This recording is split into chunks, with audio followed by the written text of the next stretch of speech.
ই গুরুকুলে আজ সেই অর্থে কোনো ট্র্যাডিশনাল ক্লাস নেই।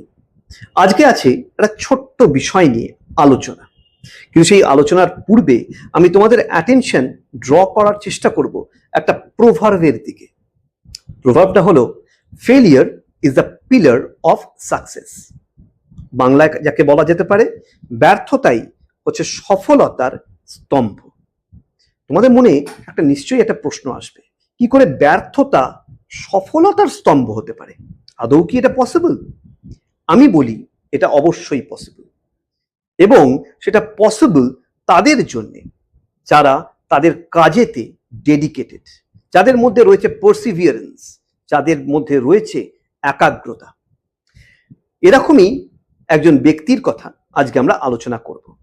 তোমরা সবাই তাকে চেনো, তার নাম হচ্ছে আর কে নারায়ণ, অর্থাৎ রসিকপুরম কৃষ্ণস্বামী আইয়ার নারায়ণ স্বামী। তোমরা ভাবতে পারো যে এই ব্যক্তির আবার কি হলো? এই ব্যক্তি যখন বয়স ছিল 18, তখন সে ইউনিভার্সিটি লেভেলের এন্ট্রান্স এক্সামে ইংলিশ সাবজেক্টে ফেল করেছিল।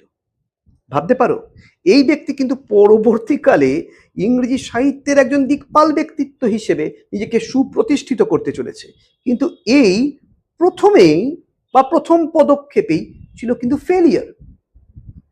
এইটাই তার জন্য একটা বিরাট সুযোগ হয়ে দাঁড়ায়।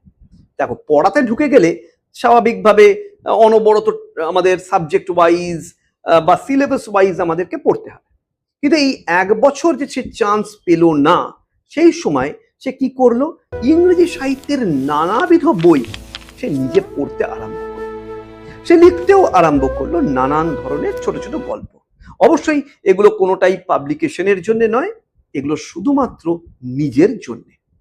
এবার ঘটনাচক্রে হলো তার পরের বছর সে চান্স পেল আমাদের ইউনিভার্সিটিতে। এবার বন্ধুদেরকে নিয়ে স্বাভাবিকভাবে আমরা সবাই কোথাও না কোথাও বসে আড্ডা মারি। তিনিও তাই করতেন, ক্যাফেটেরিয়াতে বা কফি হাউসে আড্ডা মারার সময় এই গল্পগুলোই তাদেরকে পড়ে শোনাতেন, এবং তার থেকেই তিনি প্রথম প্রশংসা পেতে আরম্ভ করেন। এইভাবেই তার দিন এগোতে আরম্ভ করেন।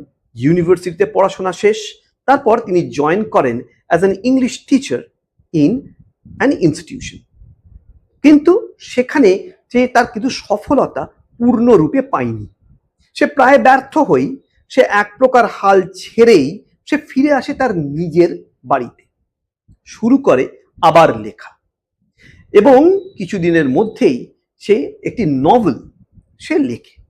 নভেলটার নাম হচ্ছে স্বামী অ্যান্ড ফ্রেন্ডস। লেখার পর সে তার খুব প্রিয় একজন বন্ধু ছিলেন, যদিও বা সে থাকতেন অনেক দূরে, থাকতেন হলো ইউকেতে, তাকে সেই ম্যানুস্ক্রিপ্টটা, তার সেই লেখাটা তাকে পাঠায়। তারপরে সেই ম্যানুস্ক্রিপ্টটা খুব ভালো লাগে, সেই নভেলটা তার খুব পছন্দ হয় সেই বন্ধুর, এবং সেই বন্ধু তাকে পাল্টা একটা চিঠি লিখে জানায় যে খুব শীঘ্রই তুমি একজন প্রকাশককে খুঁজে বার করো, আর না পেলে লেখা বন্ধ করে এই ম্যানুস্ক্রিপ্টটিকে তুমি ফেলে দাও হলো টেমসের জলে। টেমস বলতে গেলে আমরা জানি যে লন্ডনেতে বয়ে যাওয়া সেই নদীর কথা। তো এই কথা শুনে ইন্সপিরেশন পায় আর কে নারায়ণ, কিন্তু পাবলিশার্স পাবে কোথায়? পাবলিশার্স পাওয়া তো অত সহজ নয়। এখানেও হেল্প করেন ওই বন্ধু। সেই বন্ধুর পরিচিত একজন ব্যক্তি ছিল ইংল্যান্ডে, তার নাম হচ্ছে গ্রাহাম গ্রিন। গ্রাহাম গ্রিন একজন বিখ্যাত নভেলিস্ট। তিনি ওই আর কে নারায়ণের লেখা নভেলটি পড়েন, এবং স্বাভাবিকভাবে তার দিক থেকে একটি সুপারিশ পত্র লিখে দেন। সেই সুপারিশের ওপর নির্ভর করেই আর কে নারায়ণ পায় তার প্রথম পাবলিশার। পাবলিশড হয় তার নভেল স্বামী অ্যান্ড ফ্রেন্ড, এবং সালটা ছিল 1935। তার ঠিক 2 বছর বাদে আরেকটি নভেল বেরিয়ে আসে। তার নভেলটির নাম ছিল দ্য ব্যাচেলর অফ আর্টস। কিন্তু এখানেই হঠাৎ করে তার জীবনের সামনে এসে যায় একটি বিরাট বড় হার্ডল। ওই 1937 সালেই মারা যান তার বাবা। স্বাভাবিকভাবে যথেষ্টভাবে মনোকষ্টে ভুগছিলেন আর কে নারায়ণ। কোনো রকমে মনকে স্থির করে যখন লেখা শুরু করছেন, তারই কিছুদিন বাদে 1939 সালে মারা যাচ্ছেন তার স্ত্রী। তার স্ত্রীর নাম ছিল রাজম। সালটা 1939। তার টাইফয়েড হয়েছিল এবং তখনকার সময় মেডিসিন বা মেডিকেল সায়েন্স সেই অর্থে অতটা উন্নত না থাকায় তাকে বাঁচানো কিন্তু সম্ভব হয়নি। কিন্তু এখানে আর কে নারায়ণ হালও ছাড়েনি।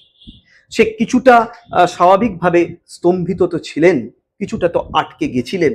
তারপরে পুনরায় তার লেখার শুরু। লেখা বেরোয় হলো মালগুডি ডেজ নামে।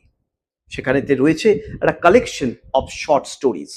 সালটা 1942।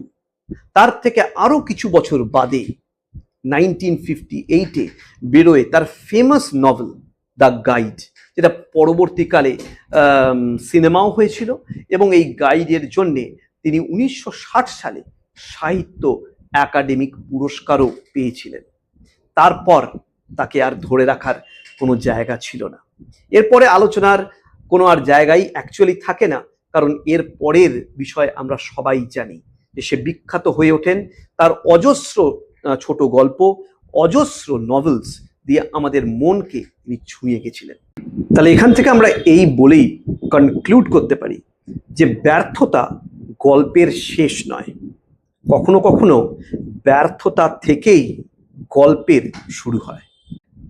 যাই হোক, আশা করি তোমাদের এই অংশটা ভালো লাগবে, আশা করি তোমরা ইন্সপায়ার্ড হবে এই কথার ওপরে বেস করে যে ফেল যদি করে যাও কোনো কাজেতে, সবসময় পড়াতেই নয়, যে কোনো কাজেতে আমরা অগ্রসর হতে গিয়ে যদি আমরা বাধার সম্মুখীন হই, আমরা যদি ফিল করি যে আমরা ফেল করে গেলাম, আমরা পারছি না, হাল ছাড়বে না। হাল যদি তুমি না ছাড়ো, তাহলে এই কথা বলাই যেতে পারে যে ভাগ্য বা ভাগ্যের দেবী তোমাকে তোমার গোল অবধি পৌঁছে দিতে বাধ্য। তাই জন্যে keep studying hard, enjoy your studies and be dedicated to whatever you do. Thank you.